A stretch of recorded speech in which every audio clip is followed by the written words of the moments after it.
Bienvenidos a Zoom Político, un programa serio y a la vena, con la conducción de Manuel Bernales Alvarado y Elmer Barrio de Mendoza. Zoom Político.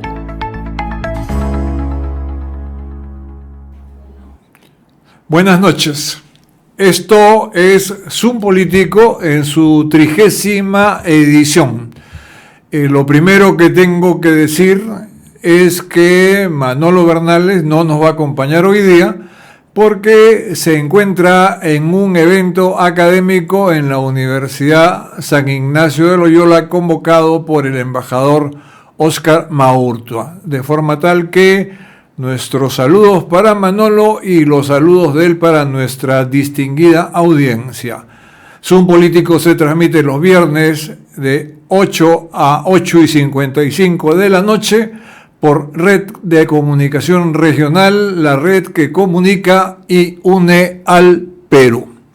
Muy bien, quiero hacer 3 comentarios muy breves antes de pasar a las entrevistas centrales de este programa, que contaremos con la participación de Carlos Gálvez Pinillos para hablar sobre el tema de las plantas de tratamiento y su rol en esto que se está discutiendo sistemáticamente de la minería artesanal, informal, ilegal, etcétera, que él precisará con mucho mejor conocimiento que quien habla. Y luego con Julio Villafuerte, con quien hablaremos del clima, con quien hemos hablado sistemáticamente del clima hace varios años ya, y que nos ilustra con ciencia y con criterio de lo que tendría que hacerse en materia climática en el Perú desde el punto de vista de la política pública. ¿Qué comentamos? Primero, que el Jurado Nacional de Elecciones ha optado por tener una política garantista respecto de la participación de las candidaturas que han sido registradas en su debido momento. Hoy han sido definitivamente aceptadas las candidaturas de Mario Vizcarra y de Rafael López Aliaga, en tanto eran objeto de algunas tachas. Estas tachas han sido consideradas accesorias por el Jurado Nacional de Elecciones y, por tanto, Perú Primero y Renovación Popular continúan en lisa de batalla electoral. Eso es lo primero. Lo segundo es el tema de las encuestas, que han salido ya encuestas con una cierta diversidad. Recuerden que nosotros hemos advertido desde hace ya varias semanas, si no meses, que las encuestas tienen que ser leídas con cuidado, no solamente porque son una fotografía del momento, sino sobre todo atendiendo al margen de error, que es más o menos 2.8%. Y entonces los resultados que arrojan las encuestas pueden modificarse en función a ese margen de error claramente. La última encuesta publicada es la de Ipsos, que es la empresa más seria de investigación del mercado político, sin duda. Y en esta encuesta aparece liderando la preferencia de voto Rafael López Aliaga, pero con el 10%. Keiko Fujimori tendría el 7% y otros candidatos están del 4% para abajo. Esto quiere decir que si aplicáramos el margen de error y bajara a Rafael López Aliaga a 2.8 por razones estrictamente técnicas y Keiko Fujimori subiera a 2.8 por las mismas razones técnicas, las posiciones se invertirían.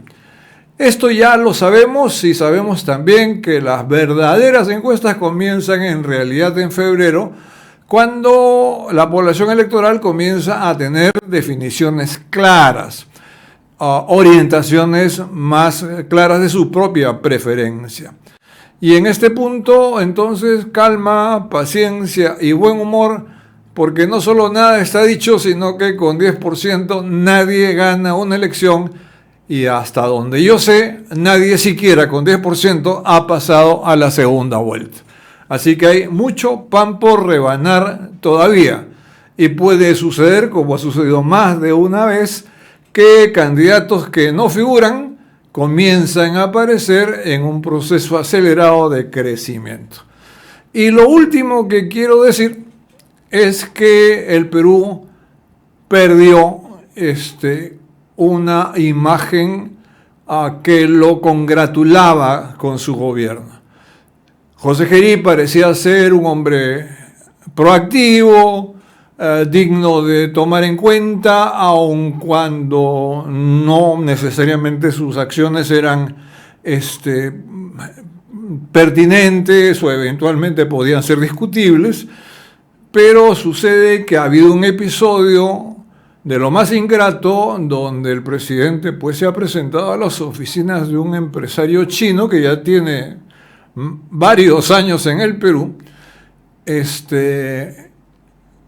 con el rostro cubierto, en ropa informal y con un morral. Yo creo que al morral no se le ha prestado la suficiente atención, porque ¿a qué venía el caso del morral? O sea, ¿era para llevar, traer algo? No lo sé, pero lo cierto es que la cosa es de lo más sospechosa. Se ha perdido esta imagen de virginidad que tenía José Gerí, y no es que se trate de propiciar su vacancia.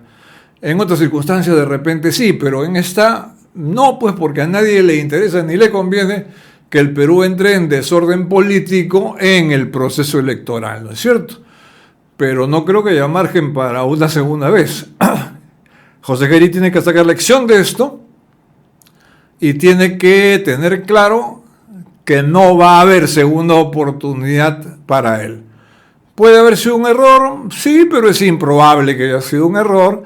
La sospecha está a flor de piel en el país y por tanto tengamos en cuenta este dato, porque faltando tan poco no es bueno para el país que su figura presidencial vuelva a estar cuestionada. Muy bien, vamos a una breve pausa comercial y retornamos directamente con Carlos Gálvez Pinillos. Estamos presentando Zoom Político.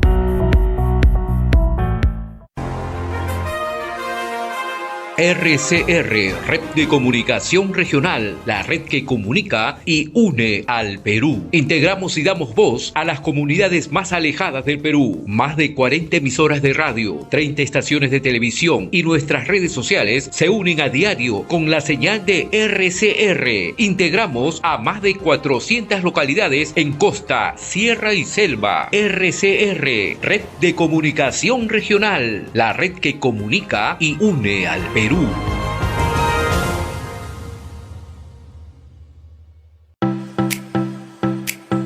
Lea en la edición semanal 296 de la revista Minería sobre la publicación del reglamento de elecciones en el Instituto de Ingenieros de Minas del Perú, los avances para que Perumín sea carbono neutral, la Semana de la Ingeniería de Minas 2026 y la propuesta de colaboración entre Perú y Chile para enfrentar la minería ilegal, entre otros temas.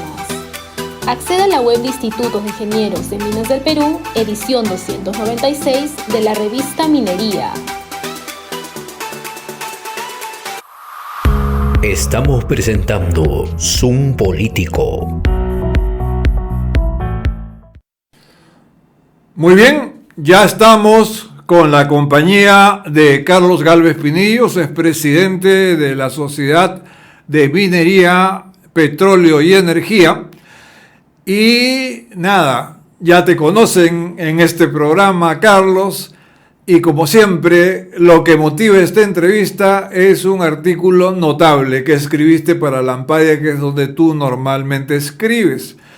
Y yo diría que ya es costumbre que tus artículos sean notables, pero esta vez tocaste un punto álgido y crucial, que es el tema de las plantas de tratamiento, predominantemente de oro en este caso, que no tienen mina. Es decir, plantas de tratamiento que no están adscritas a una mina concreta y que revelan, entre otras cosas, que el Perú comercializa más oro del que las empresas formales declaran. Entonces, te suplicaría, Carlos, que ilustraras a nuestra audiencia sobre lo esencial de este importantísimo artículo, anotando que felizmente ya ayer escuché a Víctor Govitz hablar con claridad sobre este tema, que hasta este momento prácticamente eras el solitario tratante. Carlos, por favor, te escuchamos. Antes que nada, buenas noches, Fernando. Muchas gracias por la invitación. Como siempre, un privilegio estar con ustedes. A ver, el artículo publicado el día lunes, efectivamente, sobre las plantas de tratamiento sin mina. Y ahí quisiera que prestemos atención a algunos detalles. La Ley General de Minería establece niveles dentro de los cuales aparece pequeña minería hasta las 350 toneladas métricas día. Dicho eso, se entiende que estas tienen en realidad muy pequeñas inversiones y para ellas es que se está tratando de encaminar una ley de minería a pequeña escala.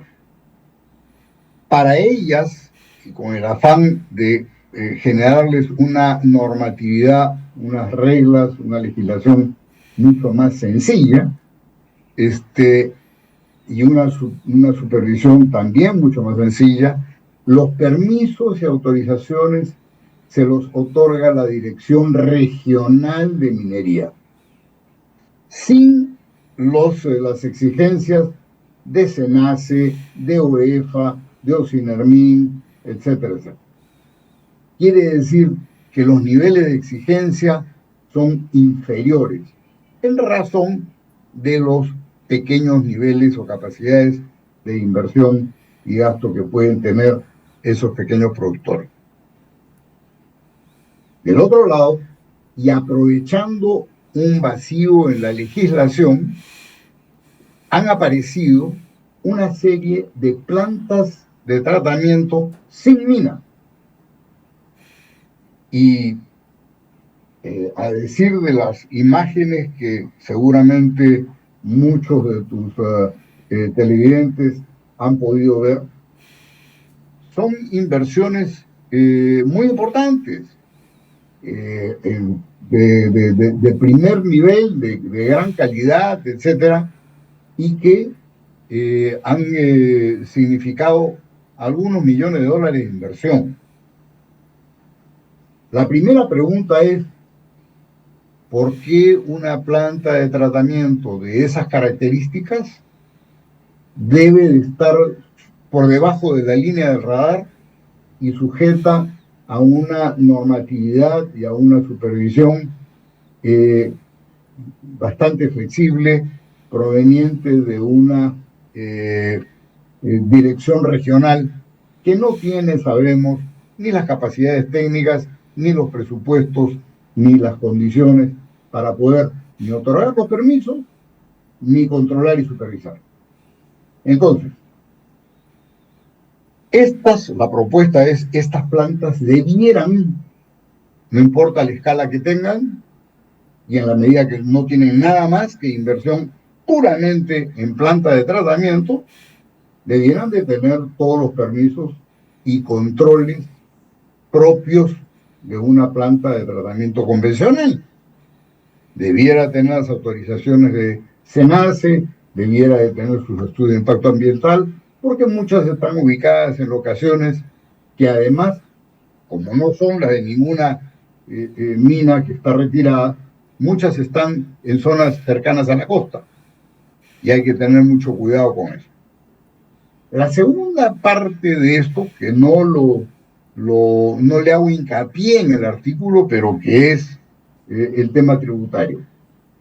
Recordemos que las empresas mineras tienen que pagar no solamente el impuesto a la renta, 29,5%, sino que tienen que pagar regalías en una escala creciente, progresiva, tienen que pagar un impuesto extraordinario a la minería ¿no es cierto?, que también es una escala progresiva, que en estas circunstancias lleva la tributación al orden de cerca del 50% de carga tributaria.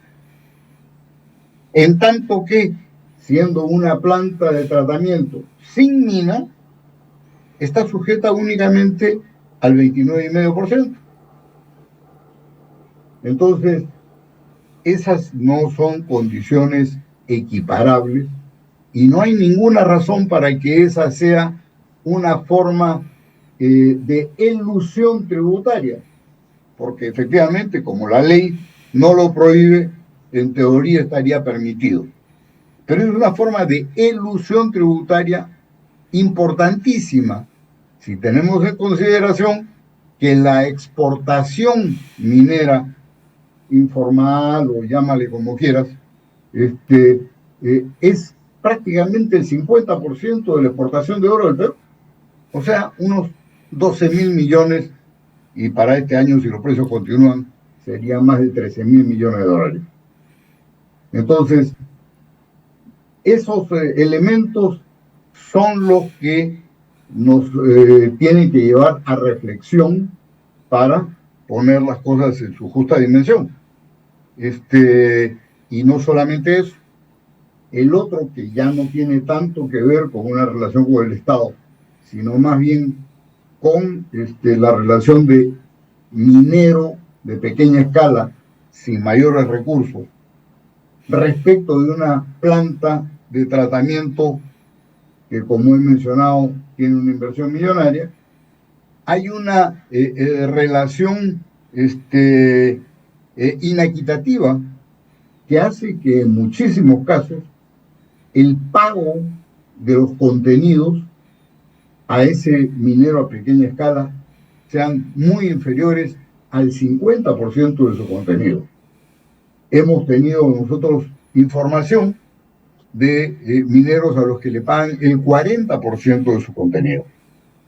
Entonces tú comprenderás que eso es una pingüe ganancia y liberada además de todas las exigencias a las que está sujeto un minero formal y que le está haciendo un forado importante a las arcas fiscales porque no está tributando de la misma manera que tributa un minero formal. Y que genera un escenario de competencia desleal además, ¿no es cierto? Sin duda, además de generar conflictividad. Porque correcto, hay un incentivo perverso para que estos mineros a pequeña escala vayan a trabajar concesiones ajenas y claro, con pretexto de que tienen un reinfo, y ya sabemos que el reinfo no garantiza nada, sino que es un certificado que lo que indica es que estás en proceso de formalización, pero que ni siquiera te exige el hecho de que garantices la ubicación real de tu concesión, de tu depósito o del lugar de tu explotación, porque ni siquiera llega a ser una concesión. Bueno, entonces, ese es un tema serio. Y dime tú, ¿qué tanto esto tiene vínculo también con la operación ilegal? Mira, ya sabemos definitivamente que la distancia entre minería ilegal o minería informal es asintótica, propiende a cero, ¿no? Sí, claro. La propensión es a cero. ¿Por qué? Porque, a ver, si sabemos que hay gente que tiene reinfo, cuyas coordenadas no son en el lugar de su operación, tenemos mucha gente con reinfo que está trabajando en cuerpos de agua, donde simplemente es prohibido e ilegal. Tenemos gente que está trabajando en áreas, ¿cómo se llama?, en reservas nacionales protegidas, donde está prohibido trabajar, y lo hacen, pero con el reinfo no importa que diga que está en Cajamarca, ellos pueden estar sacando en una reserva natural protegida, ¿no? Como que de hecho está ocurriendo. Lo mismo ocurre, es ilegal de por sí el que te dice que tiene su operación en unas coordenadas y lo tiene en otra. Es ilegal el que trabaja con explosivos y productos químicos controlados sin permiso.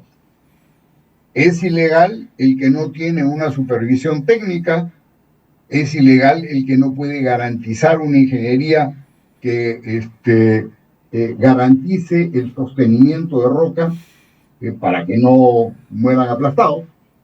Es ilegal quien no puede garantizar unos trabajos de ingeniería para la ventilación, de tal manera que puedan morir gaseados con silicosis o neumocoriosis. Es ilegal quien no tiene a su gente en la planilla, no tienen vacaciones, no tienen horas extras, no tienen CTS, no tienen depósito de pensiones, sea ONP o AFP, y puedo continuar, ¿no? Porque están bajo condiciones de explotación. Y entonces, y claro, con tal de tener un trabajo, la gente ciertamente está dispuesta a esas cosas. Y entonces, por eso es que hay es muy difícil distinguir entre el ilegal y el informal, a menos que haya un real proceso de verificación, pero las direcciones regionales de minería no están en capacidad de hacerlo. Por eso es que eso tiene que ser reincorporado a nivel de gobierno central. Correcto, esto es muy importante lo que acabas de decir, y a veces se trata de eludir en una época electoral. Entonces te pregunto, ¿has revisado los planes de gobierno al respecto, que estos formatos que exige el Jurado Nacional de Elecciones? ¿Has visto que alguna candidatura enarbole, digamos, este tema que tiene que ver con incumplimiento de normas efectivamente existentes, que tiene que ver con tráfico de personas, con tráfico de explosivos, con criminalidad también?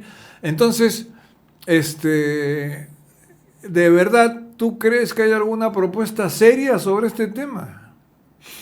Mira, el único partido que he escuchado que taxativamente se ha opuesto y es más, ha rechazado cualquier apoyo o cercanía de la minería ilegal o informal, es Avanza País. El resto coquetean y juegan a la proximidad que puedan tener. Dicen que no, pero sí, sí, pero no. Ninguno se planta taxativamente y rechaza esa aproximación. Aparentemente todos están jugando o apostando a poder tener entre 400 y 500.000 votos provenientes de ese ámbito.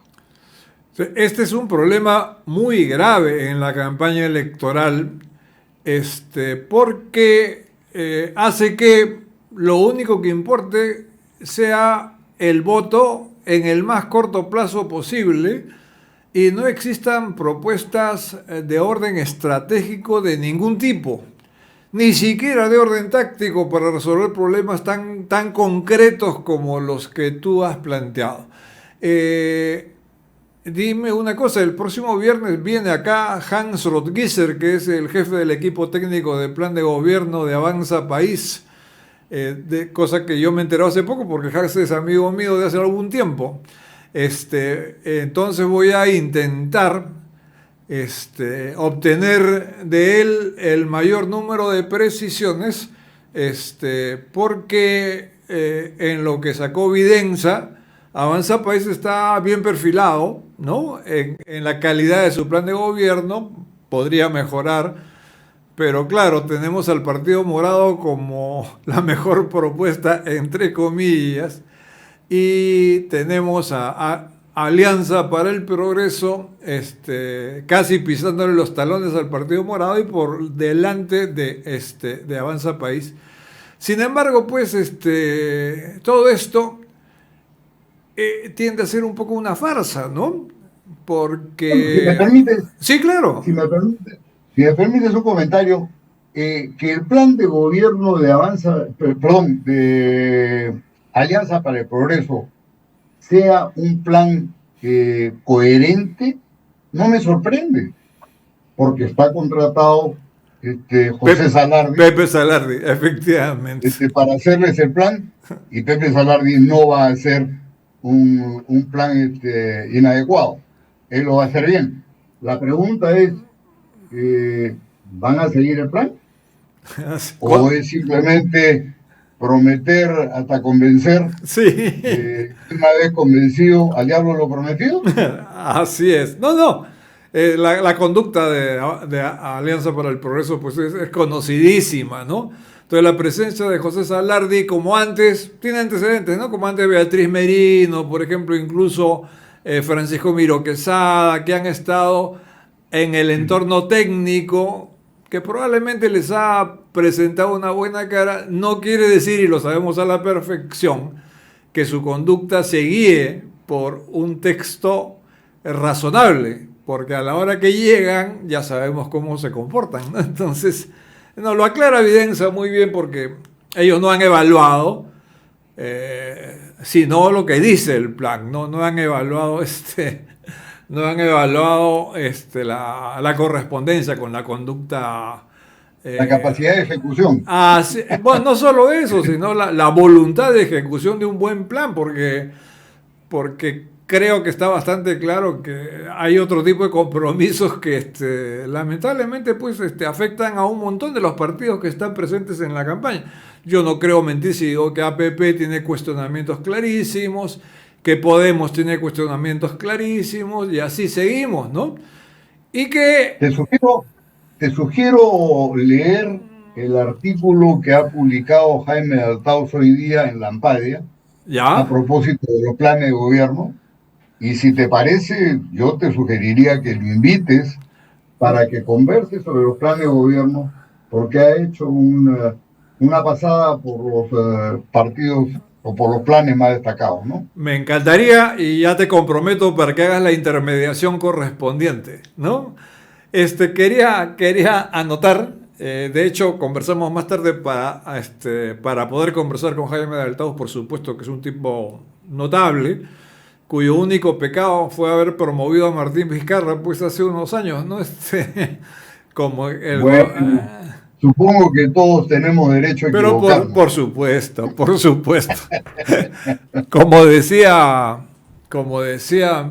Michel de Montaigne, decía, todos pueden equivocarse, ¿no? No decía así, lo decía más feo, pero bueno, todos pueden equivocarse, lo grave es hacerlo con énfasis, ¿no? Si somos capaces de reconocer el error, no hay problema, ¿no? Pero en fin, quería comentarte que en este estudio de Videncia es muy sorprendente que Renovación Popular ocupe el último puesto. O sea, detrás de todos los demás partidos, o sea... No me sorprende. ¿Ah? No te sorprende. No sé. Bueno. Yo quisiera que recuerdes y te invitaría a que revises su presentación en CADE. En CADE Ejecutivo, él se presentó con un PowerPoint, que en el fondo era una lista de lavandería de puntos inconexos, ¿no? Entonces, mira, el tener ideas liberales, el tener ideas de derecha, que yo suscribo plenamente, yo soy absolutamente de derecha y tú lo sabes, pero eso no significa que eso te dé patente de corso para presentar cualquier cosa, ¿no? Así es. Me preocupa porque haría más daño que alguien que no sea capaz de operar o manejar democráticamente lo que está planteando, haría más daño a quienes pensamos de derecha. Correcto, Carlos, no, tú sabes que yo comparto contigo esa mirada. Yo he llegado al punto en mi vida en que la verdad es que esta frase de Deng Xiaoping yo la aplico a tutti li mundi. No importa de qué color sea el gato, lo que importa es que case ratones. Y entonces, en este caso, uno puede tener cualquier opinión siempre y cuando lo ejecute bien y sea en pro del bienestar general de la población. Lamentablemente, pues, lo que ahora se llama izquierda ha demostrado ser una pequeña desgracia o una gran desgracia, como fuera que sea, y bueno, hay cierta cura en salud, espero, ¿no?, de estos personajes. Ahora bien, ¿tienes alguna reflexión adicional? Ya creo que alrededor del panorama electoral y qué se le pinta al país desde tu mirada, porque tu mirada es ecuménica, tú eres ya un experto en varias cosas porque estudias mucho, ¿no? Un minero que habla de todo.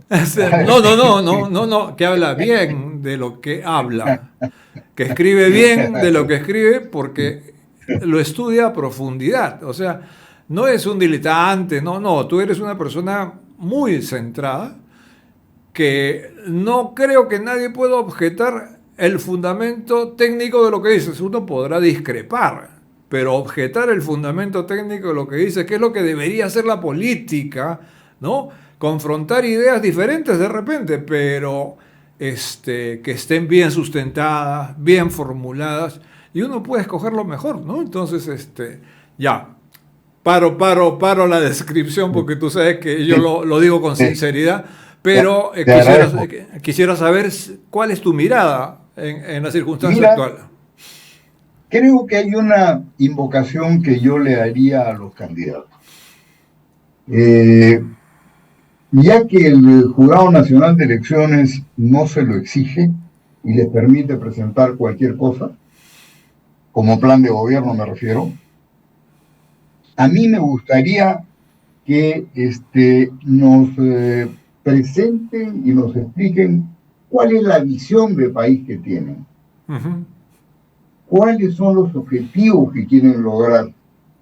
¿Cuáles son los pilares fundamentales en los que quieren apoyar este desarrollo, crecimiento económico y crecimiento de la sociedad?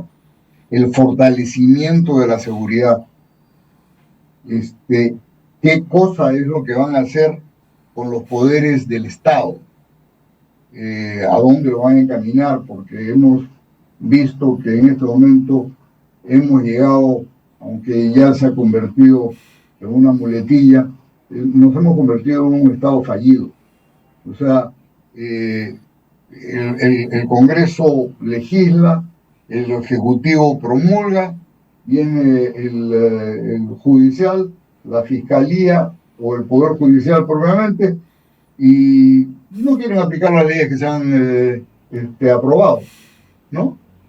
Y entonces, independientemente de la Constitución, apelan a cualquier otro argumento para que no se aplique.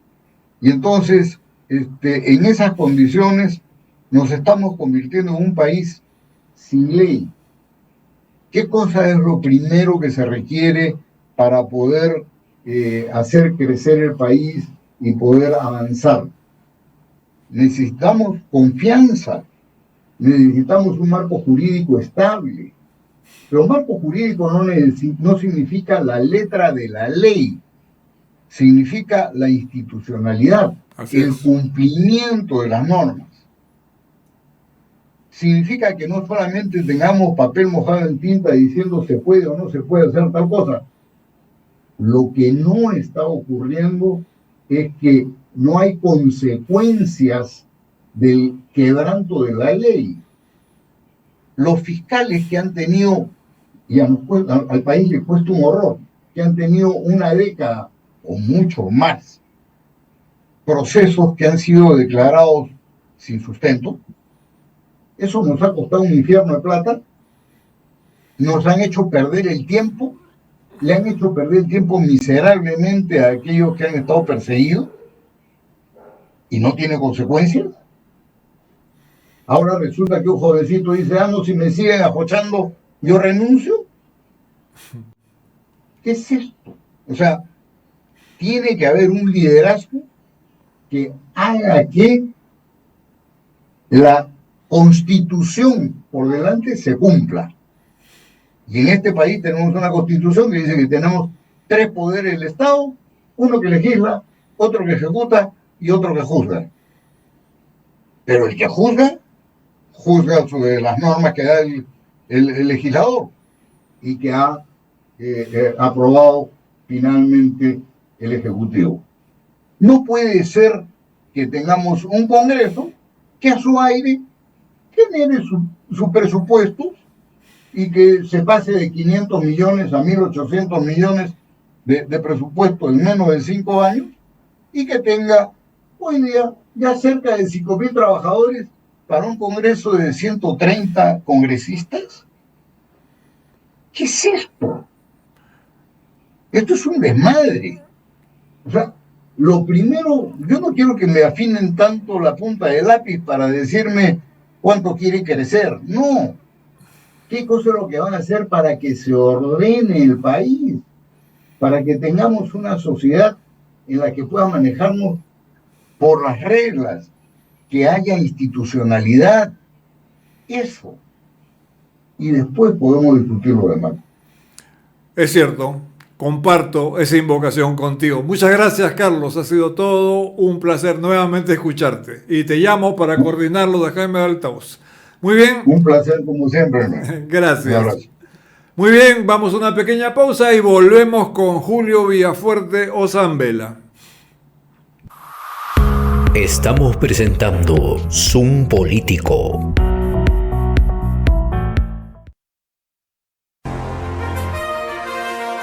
RCR, Red de Comunicación Regional, la red que comunica y une al Perú. Integramos y damos voz a las comunidades más alejadas del Perú. Más de 40 emisoras de radio, 30 estaciones de televisión y nuestras redes sociales se unen a diario con la señal de RCR. Integramos a más de 400 localidades en costa, sierra y selva. RCR, Red de Comunicación Regional, la red que comunica y une al Perú. Estamos presentando Zoom Político.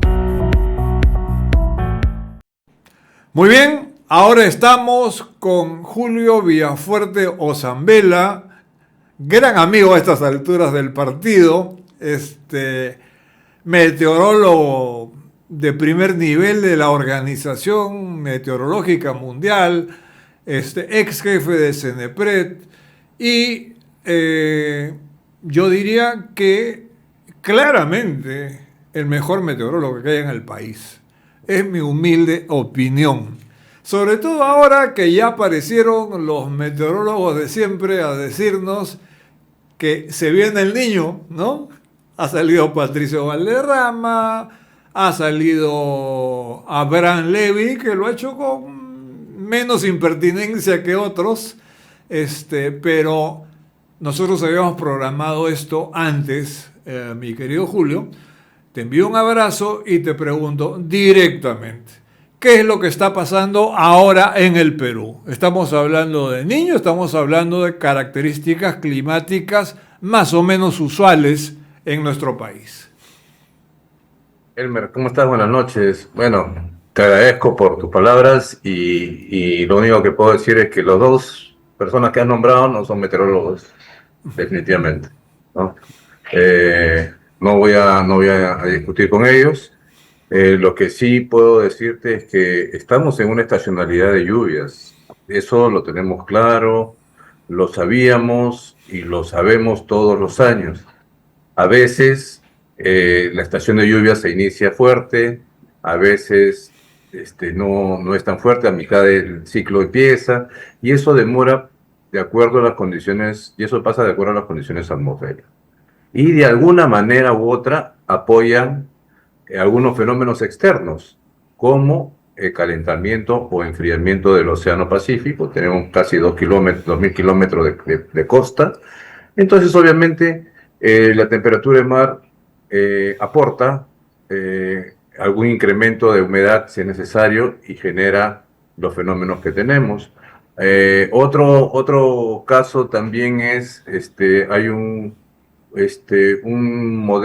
pronóstico llamado Madame Julian, que es un ciclo de transporte de presiones, temperaturas y humedad que surca por todo el Ecuador y llega en condiciones precisas a nuestro país, normalmente en enero, febrero y marzo, que incrementa a nuestra estacionalidad de lluvias. Entonces, eso está ocurriendo en estos momentos.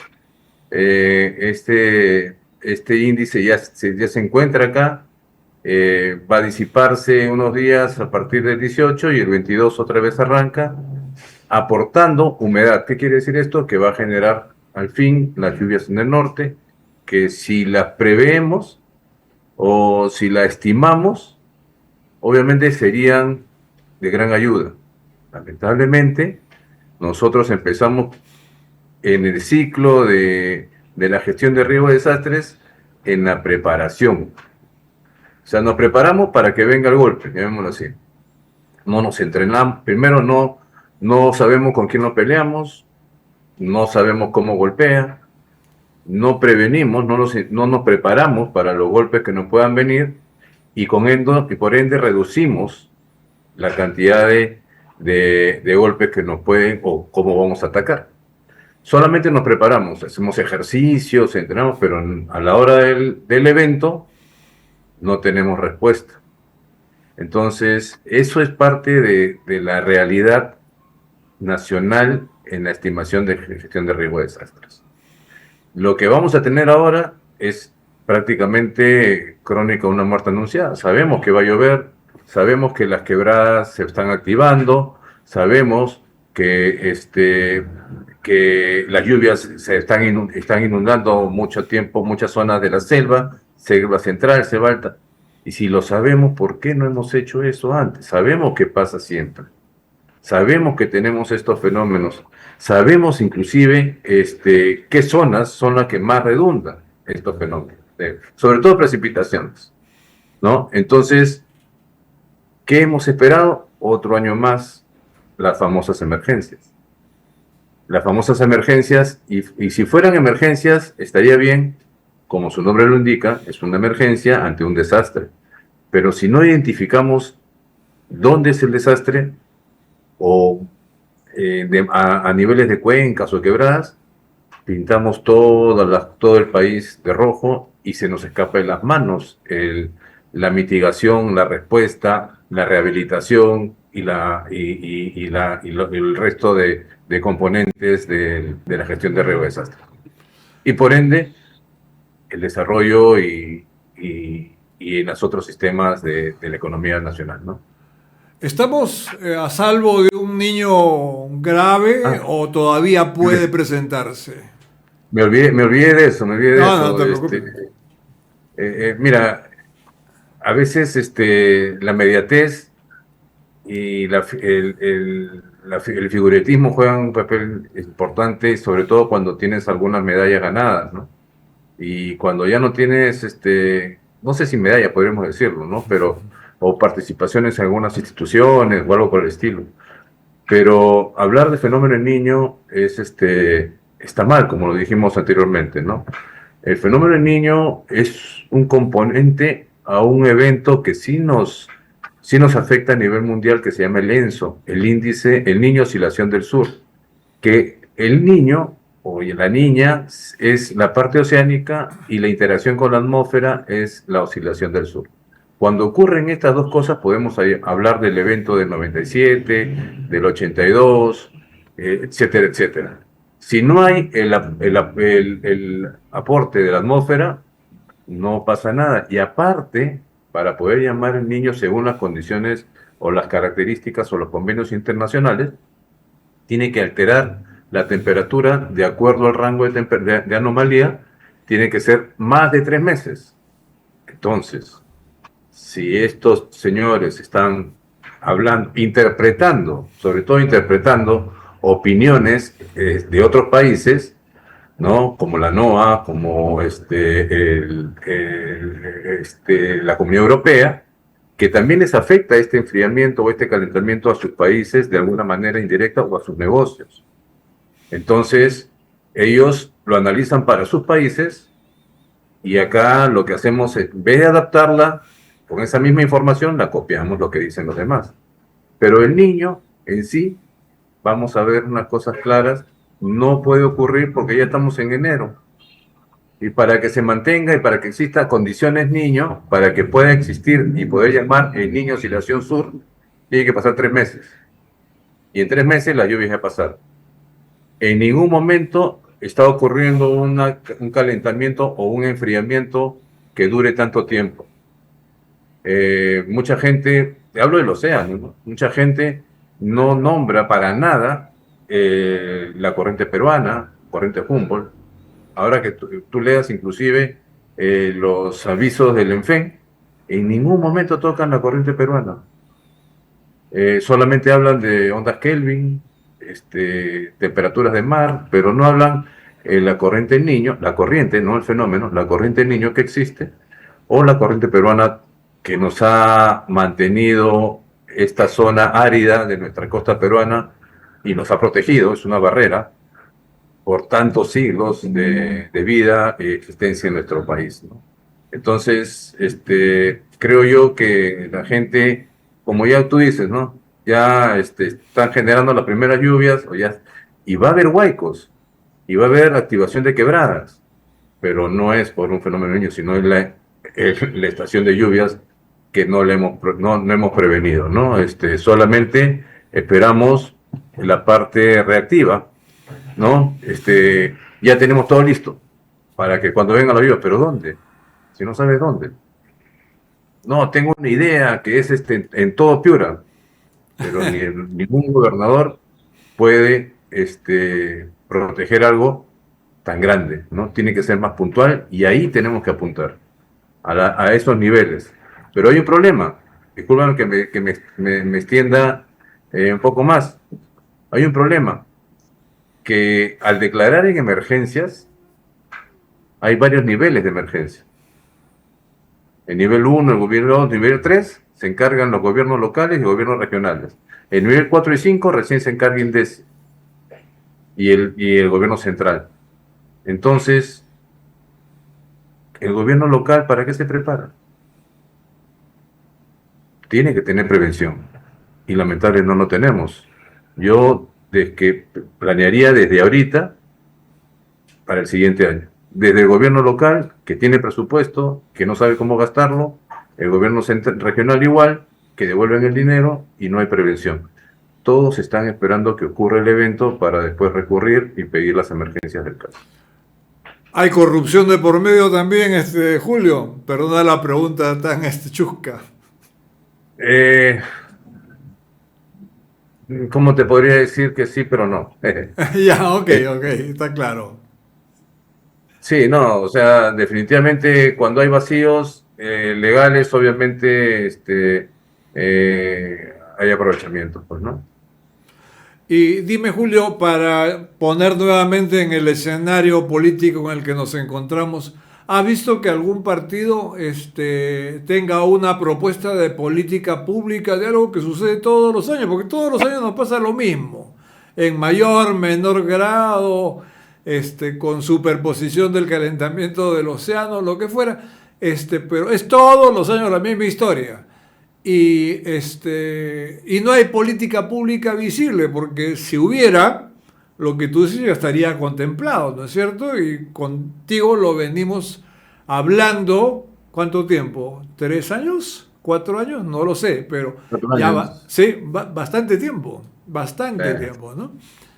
Sí, el problema Elmer, es que no hay políticas de ningún partido, todos son gaseosas. Todas te dicen cambio climático, medio ambiente. Y cuando tú le preguntas el cómo,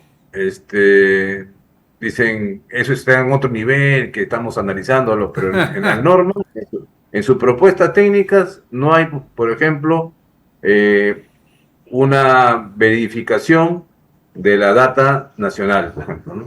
de la base de datos. Con esa base de datos meteorológicos, climáticos, tú puedes hacer muchísimas cosas, muchísimas.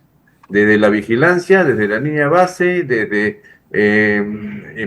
posiblemente negociación o conocimiento de, por ejemplo, de las zonas de mayor radiación solar, de mayor radiación, perdón, de mayor vientos, ¿para qué? Para que puedas hablar con Energía y Minas y puedan hacer sus productos, o sea, puedan ofrecer estas zonas para poder inversiones extranjeras o nacionales, etcétera. No como hacemos ahora, que solamente viene una empresa, hace su estudio, donde supone, toma ese sitio, pone los, y punto, y deja de ser puntual y no hay un plan.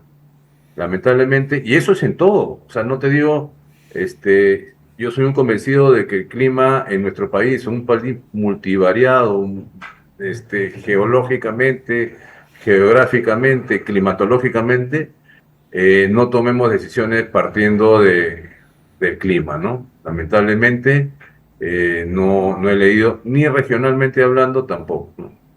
Yo recuerdo que se decía desde los 90 que el Perú tenía 28 de los 32 climas que existen en el mundo. ¿Así a ese nivel tenemos multiclima en el Perú? Sí, sí, claro, claro. Ese es la multivariabilidad climática que tenemos es hermosa si es que la vemos con buenos ojos, pero es peligrosa si no nos preparamos, ¿no? La prevención es muy importante y lamentablemente ningún partido, y los hemos conversado, y me han invitado a leerlos, porque mi especialidad es horizontal, o sea, acá el interés de Julio Villafuerte y muchos que piensan como yo, es que que los políticos comiencen a ver y analizar sus temas políticos, valga la redundancia, con el clima. Estoy seguro que podrían hacer muchísimo, reducir muchísimo, pero no lo terminan de hacer. Te dicen, sí, sí, lo prometo. Y bueno, como dijo el entrevistador anterior, ¿no? Sí, pues, a ver, Julio, te voy a hacer una pregunta de ignorante, ¿ya? Pero que de repente sirve para poner un ejemplo concreto. La costa, sobre todo la costa norte en el Perú, y hasta Ica también, se ha convertido en Un boom. un boom agroexportador. ¿La activación de las quebradas puede afectar este boom agroexportador? No, bueno, de alguna manera, logísticamente hablando, sí, porque de ahí viene el agua, ¿no? Claro. Normalmente coge de los ríos de la sierra y también de los ríos que desembocan en la costa, que provienen de las cuencas medias y altas, donde están los huaicos, donde están los transportes. Sí afectaría, y también que si hay un exceso de precipitaciones, hay un fenómeno que se llama trasvase. El trasvase es el choque de las nubosidades de precipitación hacia la cordillera de los Andes.